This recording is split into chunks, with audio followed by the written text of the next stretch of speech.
You're listening to Mortgage Lending Mastery. Get the knowledge you need to advance your mortgage practice quickly and efficiently from Jen Duplessis, America's Mortgage Mastery mentor with over 37 years of experience and over $1 billion in lifetime fundings. Jen has been mentoring loan officers and realtors for over 15 years and speaking on stages across the globe.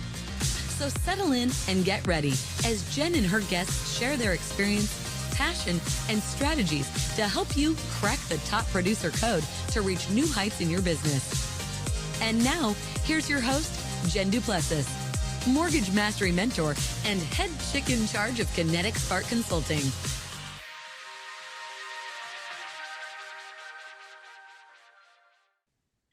Hey everyone, welcome back to Mortgage Lending Mastery.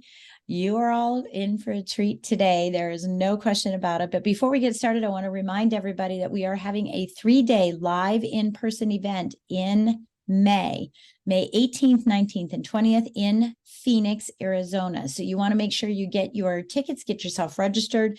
We have that down in the notes below. And as a special opportunity, the day before on May 17th, we're having Power Presentation Intensive, where we're going to spend an entire day with me helping you with your presentations, because now more than ever, you've got to get out and see as many people as possible. I call it one-to-many instead of one-to-ones. So if you need some help in your presentation skills, that is something you want to register for as well. But you can use the same link and head on over there so that we can spend, we've got some unbelievable speakers, and we've got a couple of guest speakers that you don't know that you know, but you know them. If you love Chicken Soup for the Soul, if you like Rich Dad, Poor Dad, you definitely want to be there because some of the speakers are the authors. And with that said, I cannot wait to introduce my friend, Barry Habib. Barry, welcome. welcome Great to be with you, Jen. Of course. Well, it's been years. I just crossed over 40 years in this business on March 1st. And I still can't believe it. 4 decades of doing this. Of course, I'm not originating, but I'm in the business just like you. And, we were just talking in the green room that this is the third, it may be the fourth, because I think it's the third time for you once I had Dan here. I love bringing you guys on just to give us an update, with what's happening. And, now's a good time. We're heading in that spring market. We just started our second quarter. So there's a lot to talk about. So thank you for being here. It is a pleasure to have you. Oh, it's a pleasure to be with you, and congratulations, 40 years of doing so many good things to help customers, help loan originators, just help our industry. So thanks for all the great things that you do. Yeah, thank you. Thank you. So let's get started with the obvious. I mean, maybe for me, it's obvious, but I think the obvious thing that my clients are asking me and what I'm talking about, when I'm speaking as well, is when are rates going to come down? Are they going to come down, or are we going to be surprised they're going to go back up again? Let's start there. So they don't move in a straight line, but for a long time now, we said to circle May 10th on your calendar, because that's when we're going to get the release of the April CPI. And I think that that's the beginning. That's the start of interest rates really improving in a meaningful way over a good period of time. So there's a lot of reasons for that. Is overall, we are seeing inflation numbers begin to decline. When you take a look at the main driver of why the inflation numbers have been high, it's been shelter costs.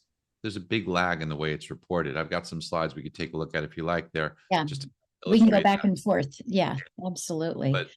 But the real-time shelter costs, they're decelerating. Okay.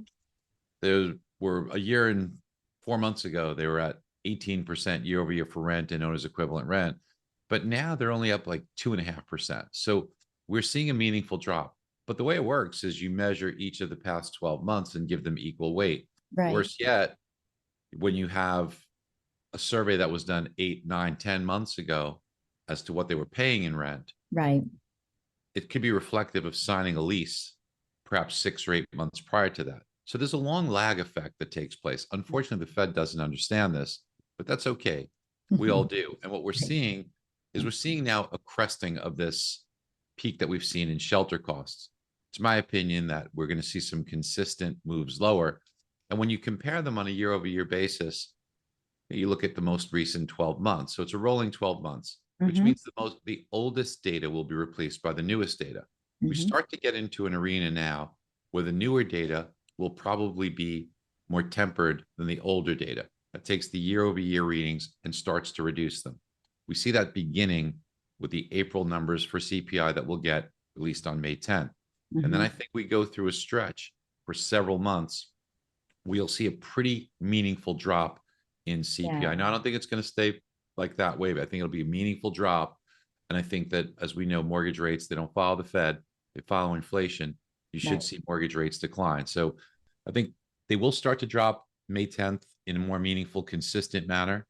I think over the summer we'll be in the mid to low fives. Maybe if we get lucky, 5% should be in the cards late summer into the fall. But I do think you will see an interest rate environment that'll be a lot more favorable. So there's a lot of repercussions there. One is you're going to start to see some activity in refinances. Is one of the things that people should be looking at even now. Is people are refinancing right now from a 3% rate to a 6.5% rate, as long as you're paying off a lot of debt.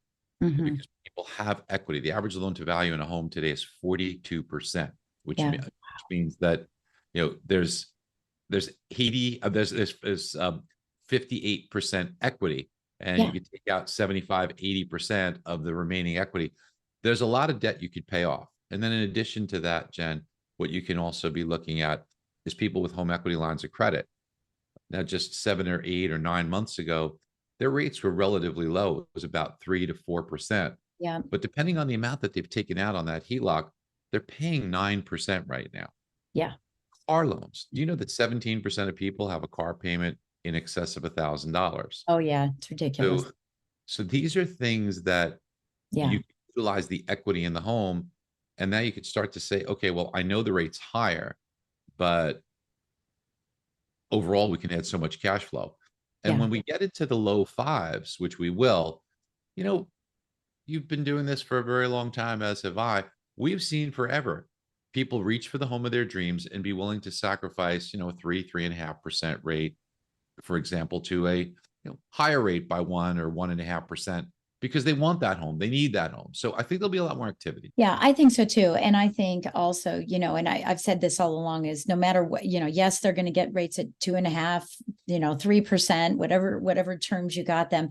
And they will at some point have a life event. And what we're not considering is all the life events that people have, not just the equity to pay off any debt, you know, car loans, or, you know, any charging that they've done now, because everybody all of a sudden started traveling. I know you've traveled during COVID. I traveled during COVID.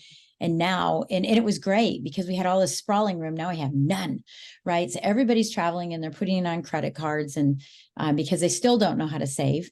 And, you know, and I think that there's going to be, you know, that need. I have a couple of questions based on what you just said. So one is, we'll look at the charts here in just a second, because I do want to look at the chart that you were referencing. And the reason I went like this, and for those of you not watching the video, I was kind of, you know, doing a swimming thing, you know, the bouncing ball. And I always consider it to be a bobber on top of water, you know, because it's just kind of flow. When that first one comes out, the second one is the anticipation, like, oh, this one has to be the, you know, the trending one. Hopefully that'll do that for us. But do you have any statistics on what rents are right now? Because I know that the last time I had heard any stats on that, rents were 8%. And that was sort of the play that everybody was taking was, you know, I mean, what is the interest rate on your rent? And for me, it's infinity, because none of it is going to principal. So it's infinity. But we've been seeing, you know, a lot of loan officers talking about dating or what is it? I marry the mortgage. Marry the home. Yeah. And that's going to, I think that's going to change a little bit if the rent statistics start coming down, not the number of rents, but the percentage of rent does come down at some point. So what are your thoughts there? So right now rents are going up at 2.6% on a year-over-year basis, but they were about 18% not long ago. So we've seen a huge deceleration in rents. The problem is that there's a lag, and I can show you something that I think would better illustrate that. Yeah. Let's take a quick peek here, and I'm going to pull up my screen in just a second after I get this set up. So here we go. Yeah. Now, when we take a look at real-time rents, this is what it looks like. And you can see here in 2021, we saw an enormous rise in rents as inventory levels became very, very tight. You had a lot of additional dollars out there from stimulus. And people just flocked to either rents or owner's equivalent rent, and prices went up, as you know, on real estate quite rapidly. But since that peak of, as you could see, right in that 18% range, we have seen a rather pronounced decline. The problem is that when you look at the way it's reported within CPI, it's going to take the most recent reading and give equal weight to the most recent 12 months. Yeah. So it's going to kind of average this period of time. But worse yet, as I mentioned, let's say if you were surveyed as to what you think your home could rent for or what you were paying in rent, well, then you might be reflective of signing that lease somewhere here. Yes. So you could see it takes a long time, and it's evident in the way it's reported within the CPI report itself. And it looks like this. Now, as we recorded this morning, Jen, CPI was just released, and the portion of shelter costs on a year-over-year basis is up 8.2% year-over-year. So you can see this is still actually moving higher. It's actually still kind of looks like it's increasing, but we know the lag time. The lag time is right around 15 months. So we anticipate this here to be peaking right about here and start rolling over and actually start helping us because, again, of that lag effect. So we think we're just about at the apex here. I want to show you something else that I think can be helpful. Let's take a look at this chart right here. Because what we see is this is the shelter portion of the rents. So the shelter portion of the rents right here, look at the cresting that we're seeing. Yeah. If you take a look at what we've had reported, especially if you go back to July, August, September, around here, October, we're not accelerating anymore. Look how much we accelerated. So we were on a kind of a pretty pronounced level higher. Now we're cresting, but in the most recent data, this actually has come down a little, and I anticipate this to continue to come down. And the way it's going to be showing up in the CPI report, I think, is going to be very beneficial. So we should start to see those CPI numbers really move lower and lower and lower. And one more thing I should show you on here is that one of the reasons why we circled May 10th, and I'll give you a couple of looks at that, is because as we get the replacement values that'll be coming out, this driver of higher inflation will start to get year-over-year readings that are lower. So what was a problem for us will now start to be an ally for us. Yeah. Because we were getting readings on a year-over-year basis that were low being replaced with higher readings.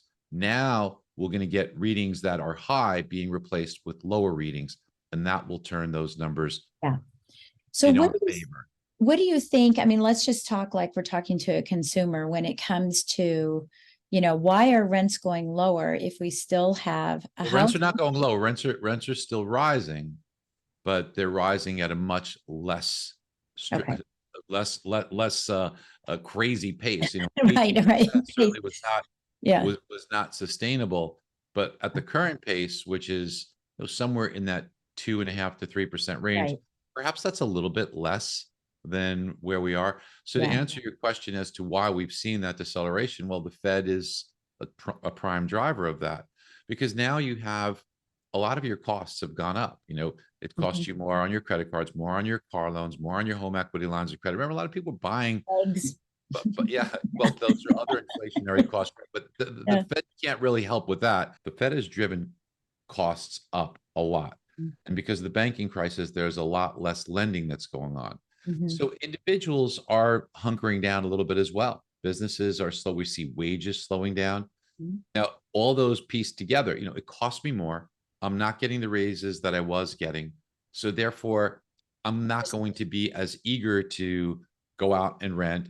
So that rental is going to sit a little bit longer, and landlords have less pricing pressure. So they have to be a bit more gentle on their increases than they had been. Yeah. And of course they were, at some point they were, I can't think of the word. They were following, prices of homes too, because everybody was getting money for their home. So I can get more money for my rental as well. Sure. So yeah. Thank you very much. I appreciate you sharing more of that with us. And I think that those things are really important for people to understand. If we go back, let's go back 25 years ago, maybe even 30 years ago.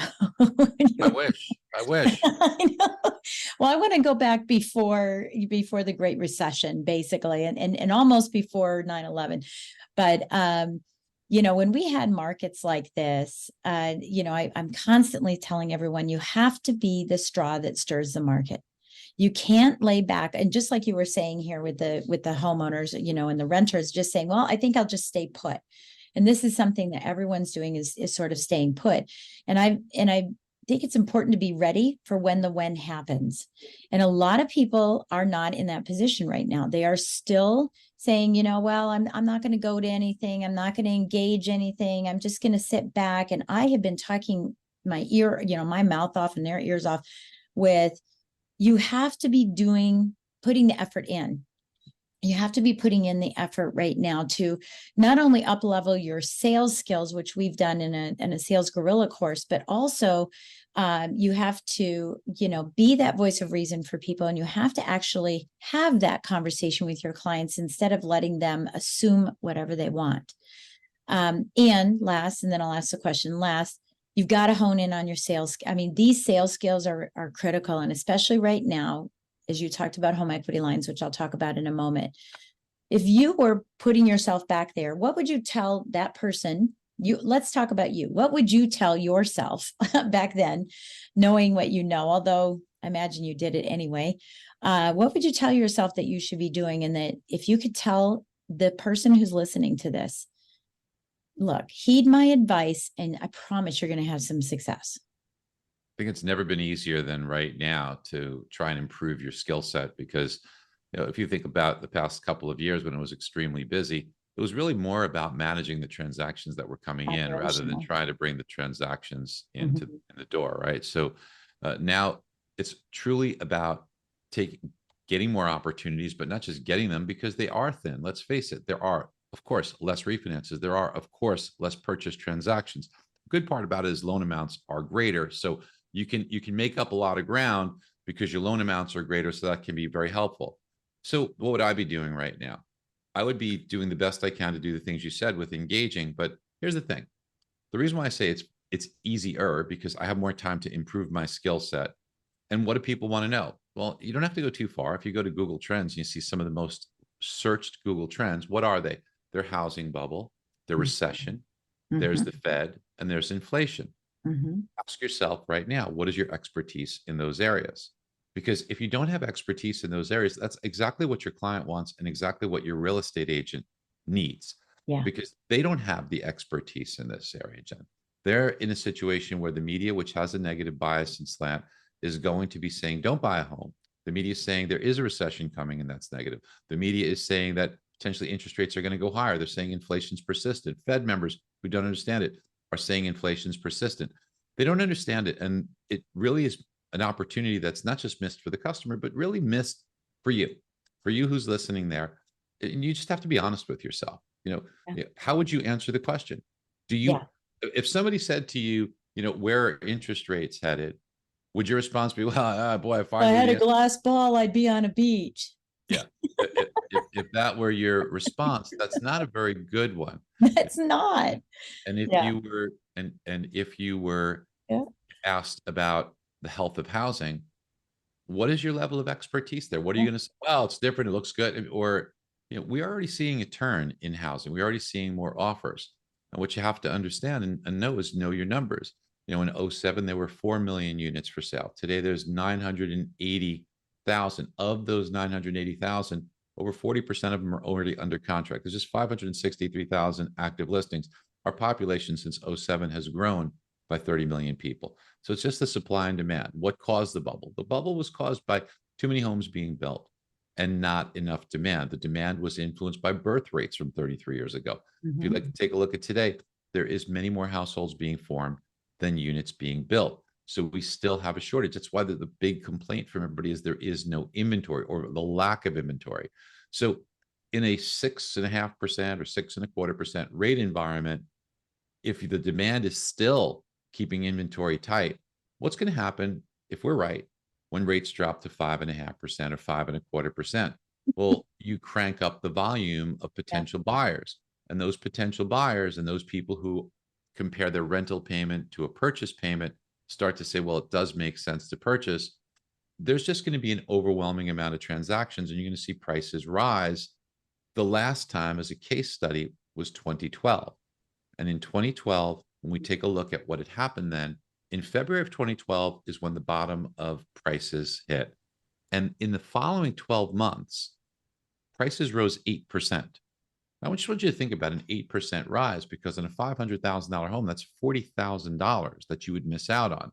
Now, I'm not saying that we necessarily go up 8%, but things do look very favorable, because in 2012, there were 2.4 million units for sale.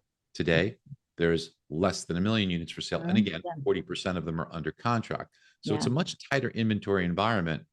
And if rates do what we think they're going to do, you're going to probably be missing out on an opportunity. Now, do you wait till the bottom happens and then start? No, because then there's even less inventory. Sellers are going to be more confident. Today's the time to use the fear that's occurring and take advantage of that. One other point to make on this, Jen, is that so you have to be able to answer that question correctly. And if you can't answer the question like that, then all you need to do is brush up on your skills. And then if somebody's asking, okay, so why do you think rates are going to come down? I hear people say they're going to 10%. You know, the Fed rates don't follow the Fed. You'd have to show something like this. And I'll show you real quickly again, Jen. I'm going to just kind of just go to some charts just to illustrate what I would, you asked, what would I be doing in a consultation? Yeah. So here's the way I would handle a consultation. It's showing charts like crazy right now. I would say that you need to take a look at something like this. So, you know, as you could see here, mortgage rates don't follow the Fed. Mortgage rates follow inflation. And this just shows you, here's inflation, here's mortgage rates. When inflation goes up, mortgage rates go up. Inflation comes down, mortgage rates, even sideways, a little blip, a little blip. Now here, the Fed fixed the market with quantitative easing, but as soon as they took the guardrails off, inflation goes up, mortgage rates go up. Inflation comes down, more inflation up, mortgage rates up. Inflation down, mortgage rate. Now these don't go in a straight line, Jen. So once we've established that that's the case, then it's explaining what we're starting to see with inflation, and inflation is beginning to come down, and that's going to lead to lower rates. And in a tight inventory environment, again, you know, Jen, I'm just going to show you another one here just to kind of emphasize the point. So tight inventory environment. I'm just going to try and hop around a little bit here and just give you a couple of things here that are all very, very interesting. But in a very tight inventory environment like this, and let's focus on this one for a second. 563,000 active units. That's less than half of what's considered normal, and it's very close to the all-time lows. Now, in this all-time low environment, prices were spiking quite rapidly. Now, we don't have the 3% mortgage rate environment, but even so, with this low inventory that we have today, we're probably going to see a favorable environment for prices. It's just, and again, all the things that people talk about, Jen, I'm just going to point out a couple of them very quickly to you. It's different than the bubble. Everybody wants to point to the bubble. I love this chart here because this just shows you is vacancy rates. So vacancy rates if you own your home, vacancy rates if you're renting, they stayed relatively consistent for over 20 years. Just remember when the housing market got hot in the early 2000s, and what happened? People were not buying homes to rent them. They were buying homes to try and flip them and game the market. You remember that. And the underwriting guidelines were essentially fog up a mirror or do you have a pulse? Right. Everybody was doing it. And you could see it reflected in the vacancy rates.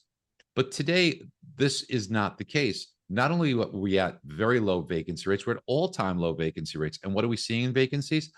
People are buying rental properties to actually rent them. People are buying homes to actually live in them. So it is a very different scenario. So anybody who's out there who's spewing just silliness by saying, oh, it's just like 07. It is not like 07. Here, take a look at this.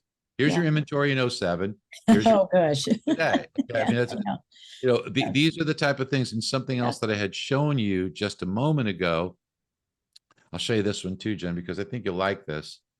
This is something where if you take a look at the last 82 years, pardon me, 81, it's 73 up years in appreciation, 7 down years, and 1 year where it was flat. That's right here. Okay. It's flat right here.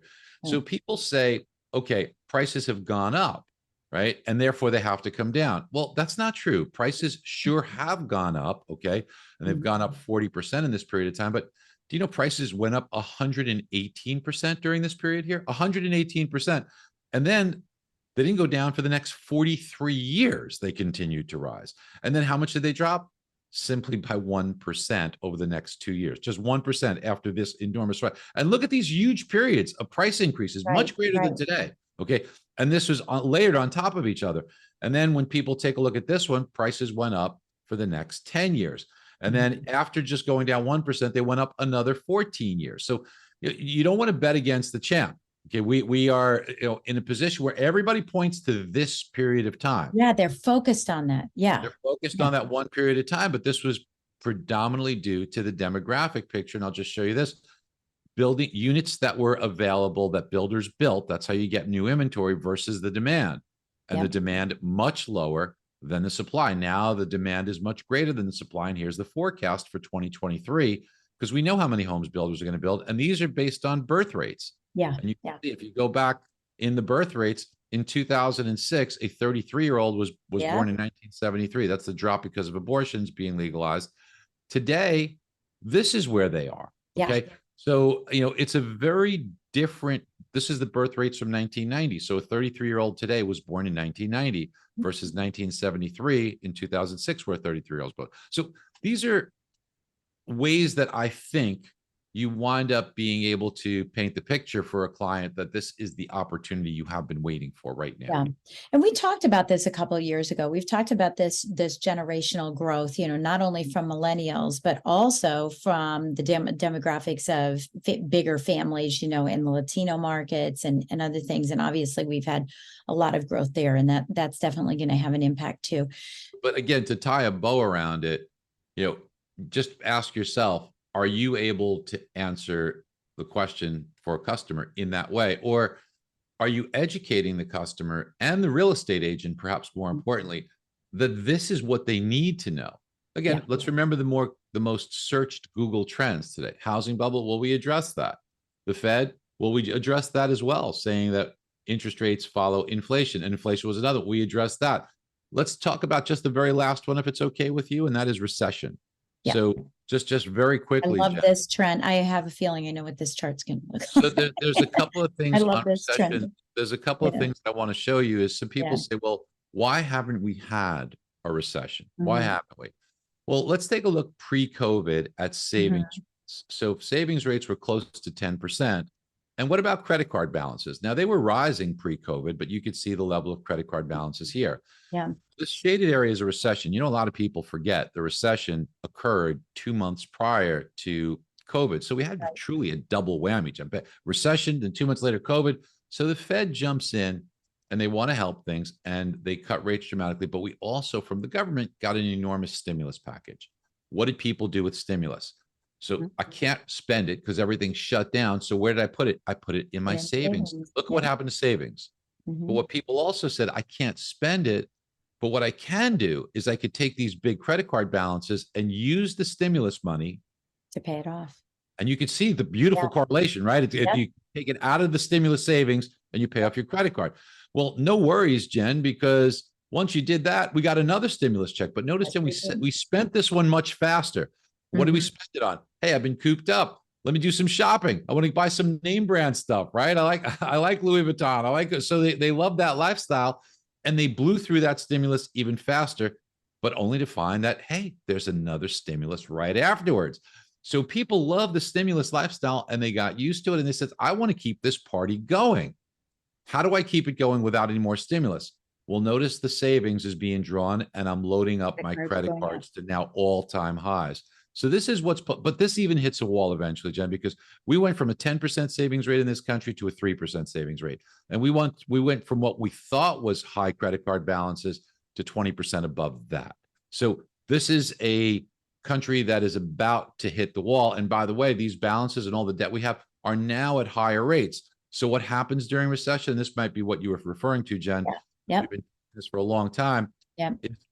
Mortgage rates drop during recessions, and you can see this every time. Now, people say, okay, well, that's all well and good, but how about real estate during a recession? Wouldn't that be bad? So what's the bad part about a recession, Jen? Is people lose jobs. So if the unemployment rate went up 1%, about 1.5 million people would lose their jobs. So maybe they'd come out of the marketplace, and that's a bad thing. And those people, unfortunately, temporarily would lose their jobs.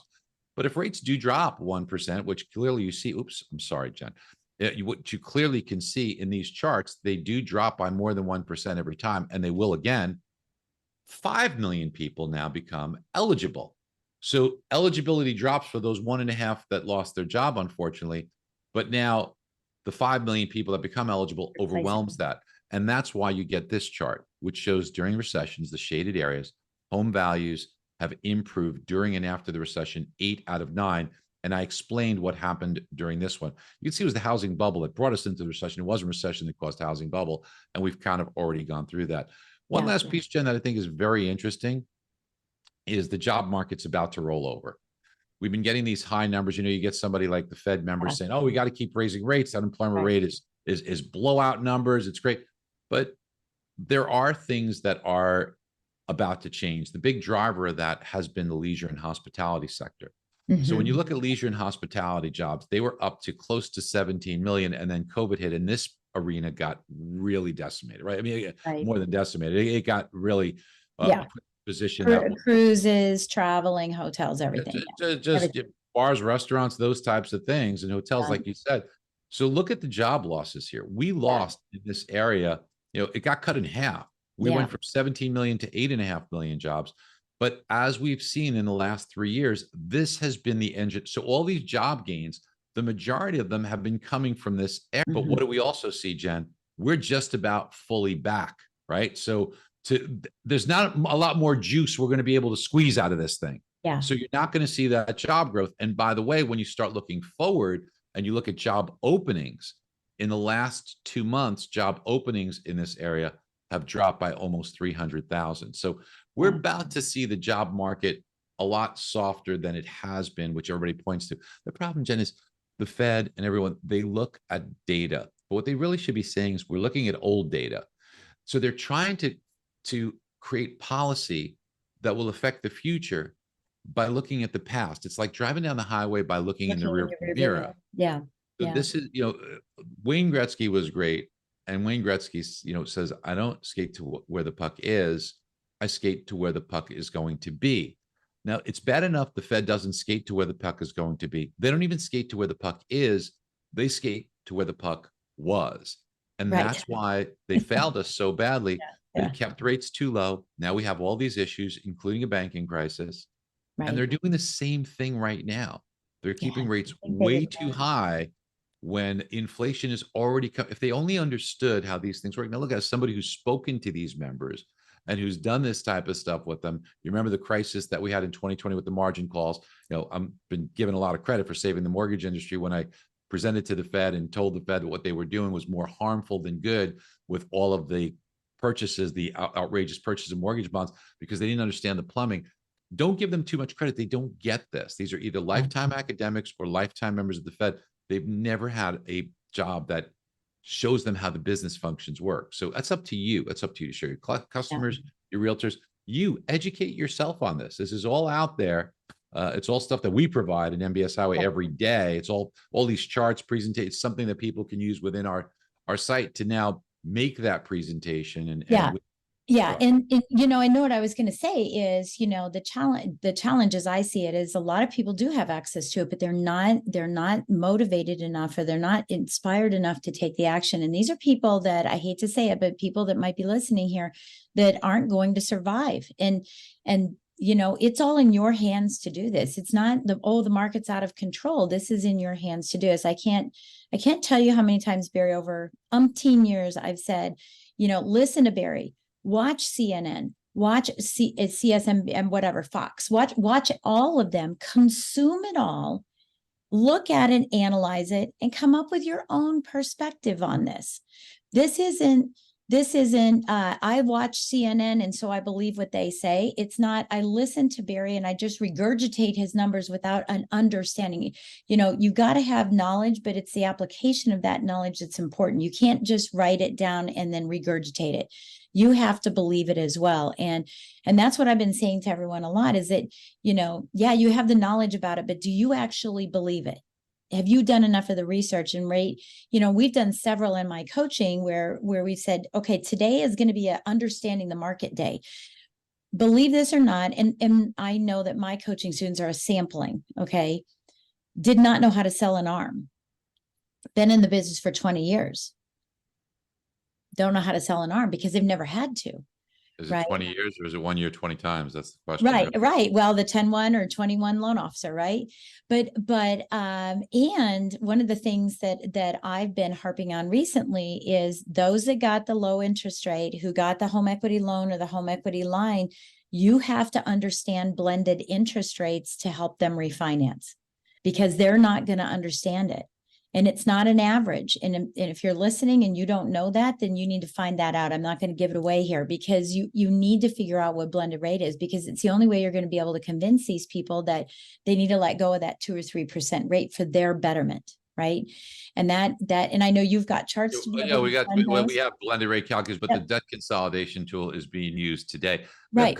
That this is what they're completely focused on, is our debt consolidation tool, Yeah. because it shows people that, hey, you know what? If you've got a 3% rate and you were to exchange it for a 6.5% rate, but you've got equity and you can knock off $50,000 in credit card debt and a car loan, preferred. you're going to put yourself in a savings of $1,100 a month. Now, if you took that $1,100 a month and applied it towards equity on the 6.5% loan, guess what?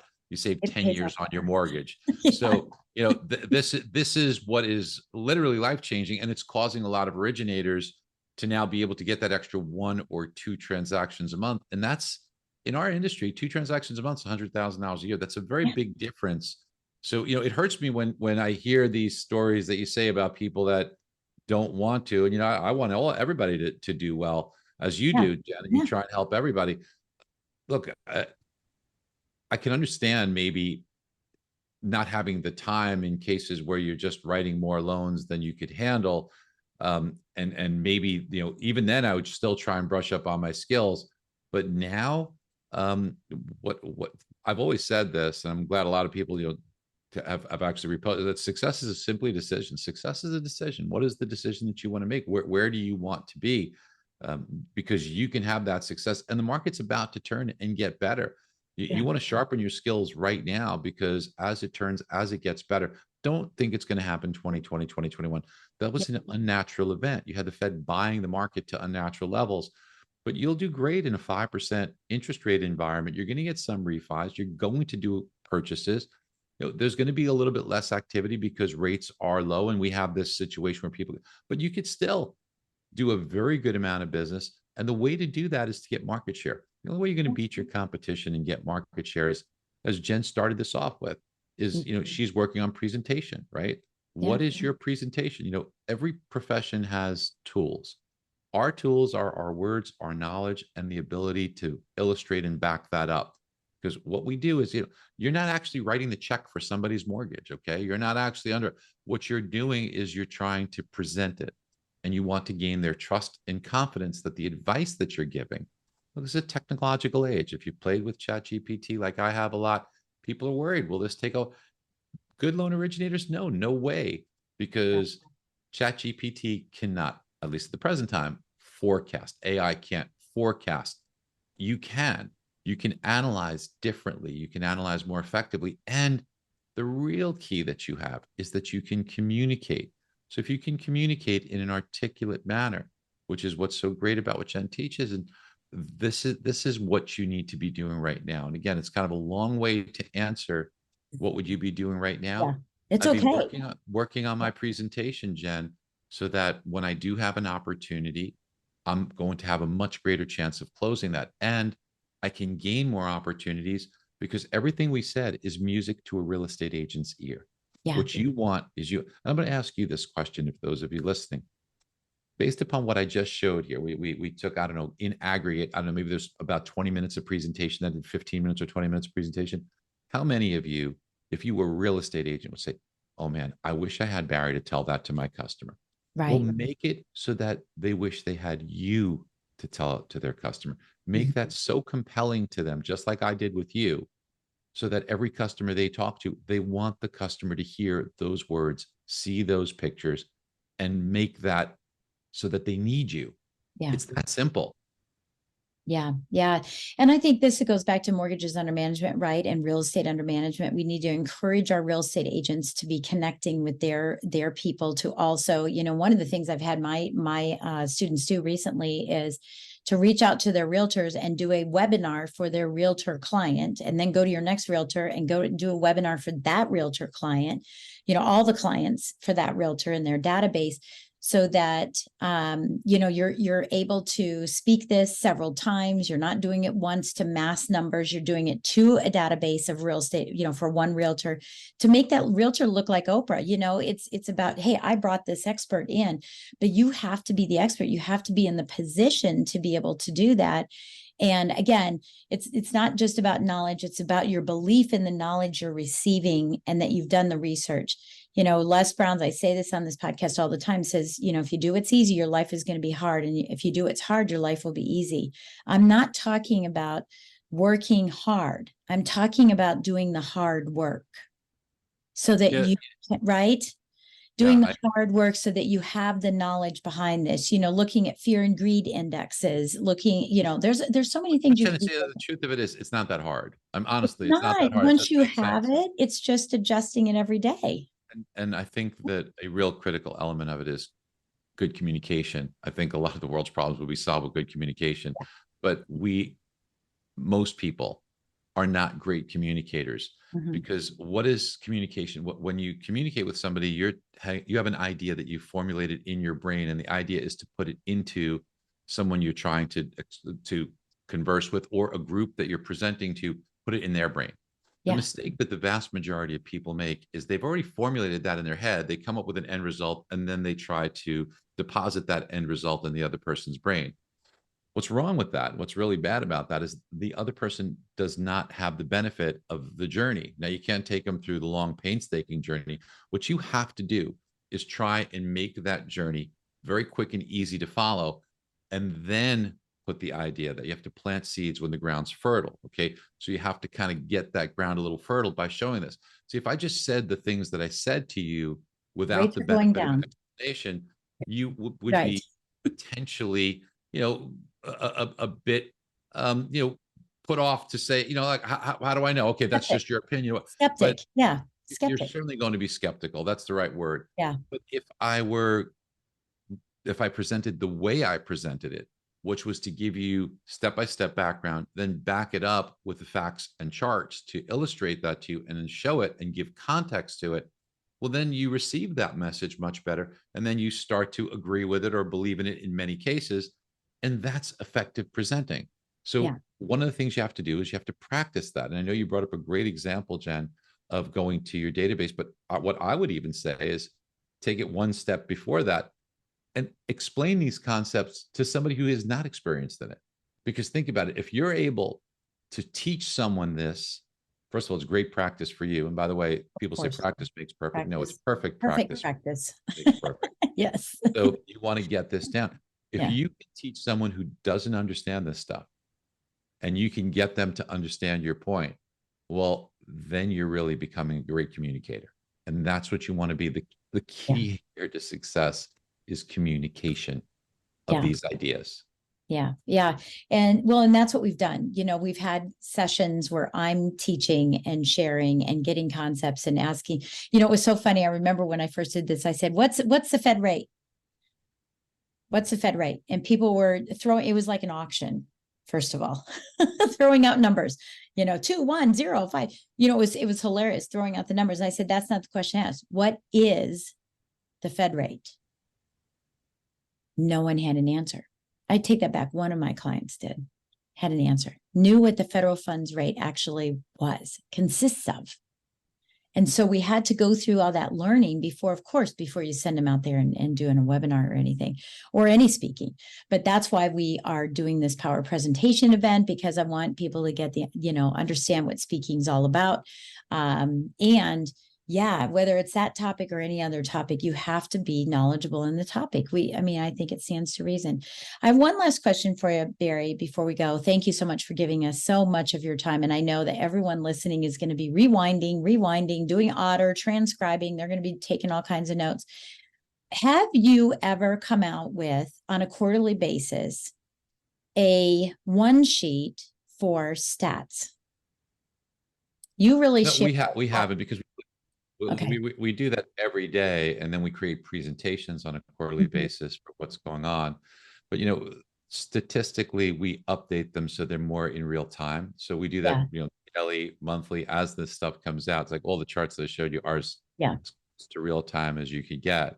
Yeah. So we do them kind of live, and every Live. day Yeah. Yeah. they're I was just curious if you did, to kind of help people with some talking points is my point. But we create this is why they presentation. need to do it every day. They need to listen every day. We are in a world where data gets old very quickly. Mhm. So in the mortgage world, to be talking about what was happening potentially a month, 2 months, or even 3 months ago is not going to be very representative or effective of what the world looks like at the present time. So you Yeah. think about how Especially quickly things so many change, which is changes. why, Mm. if you're on MBS Highway and you watch that 8 minutes or so every morning on the update, we make it very easy to understand and very entertaining, and we give you a lot of this information as well as the visuals for it. You then can have very timely and current conversations with your customers. I mean, that's what it's all about. I mean, you want to be smarter than your competition. Look, you could bullshit in the past and just take orders because they were flying in the door. You can't bullshit anymore. Can't do Okay. it. You have to make a decision that you want to win, you want to be successful, and you have to make a decision that you want to do this as a professional. You don't want to be an order taker, you don't want to be a salesperson. You know it yourself. When you're dealing with someone who's just bullshitting you, you see through it. Yeah. You know that they don't know their stuff, and they're just trying to sell you. They Yeah. might have good intentions, but they don't know. Yeah. If you deal with someone who you're learning from, who really is an advisor, who, when they say something to you, it's meaningful and you could follow along and you can understand it, you gravitate towards them. And in many cases, you may even wind up paying a little more because of your level of confidence. It's no different when you're the person on the other side of the table. So That's you it. have to make that you. You have to Yeah. make yourself a valuable resource to your referral source, and you have to make yourself an advisor to your customer. Nobody Yeah. comes out of the womb and knows, what core CPI is, or what the Fed Right. funds rate Right. means, or what the Fed Right. funds rate is. However, these are all things that are today very easy to get up to speed on and learn. You have a great coach with Jen. She's going to be able to walk you through it. I mean, and Jen, I got to take my hat off to you. I remember years and years, you would come to all my presentations and listen to everything. And you absorb things like a sponge. And it's so great to see all these wonderful things that you've done with it. I mean, so proud of you, and you're doing incredible things. But Thank you. if you're listening and you're saying, well, that seems like it's a little bit advanced, great that it is. You want to have that level of advancement. You want it to be where you reach for it a little bit. But day by day, if you do the work, you get there, and you will be far ahead of your competition and a much greater resource to referral sources and a much better advisor to your customers. It's a Yeah. Yeah. Because there's a lot of people out there saying, just make phone calls, call people, get appointments, what are you going to, That's it. my response is, and what are you going to What are say? you going to talk about? What are you going to talk about? Yeah. And, one of the main things in my coaching is elevating yourself, in your expertise, right? And getting that credibility out in the marketplace, gaining clarity. Jen, if somebody just called me that, just to five, I don't want that call. That's a call that I don't want. I've got enough friends. Okay. Thank you. I've got enough friends in my life. I mean, Yeah. I'm a very nice person, but quite frankly, Don't call me. I don't want just the bullshit call. If Yeah. you're going to call me and tell me that there's an opportunity that should be aware of, that rates are going to come down, that right now is a really good, welcome that Yeah. call. Yeah, absolutely. I was interviewing someone the other day who said, that we've been asking our team all the time, is it day one or is it one day? And I thought, God, that's so profound, right? Is today day one for you, or is it going to continue to be one day? One day I'll learn it. One day I'll take the time to do this. And I kept saying this when COVID hit. I said, I'm telling you right now, you are experiencing short-term gain for long-term pain. It's wonderful that you had the best year of your life, but the market gave it to you. And what's going to happen when it goes away? Right. And that's where a lot of people have found themselves. And that's why I bring on and really disrupt my podcast with this type of discussion of, get off your tushies, start doing the hard work, start learning this, even if it's piece by piece. And we'll have a link down below as well on how you can sign up for MBS Highway, because we have a special relationship here to give you a special little pricing on it.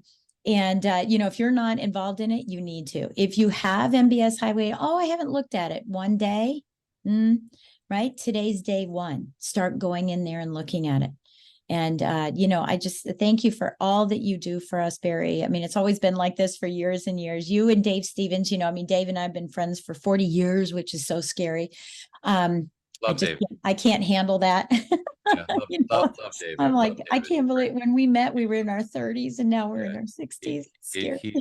He's done so much good for our industry. Oh yeah. And you have too. So thank you for the contribution you're making to our industry and giving us this insight, and very timely, to give us that springboard that we need in this spring market, because it is coming. I can feel it coming. It's stirring up. There are more offers out there. There's more activity. So thank you. If there's one thing you'd like to leave us with, a phrase, an affirmation, just a word of advice, what would you like to leave us with today? So, there was an article in American Banker, and the article said, is it time to quit mortgage and real estate?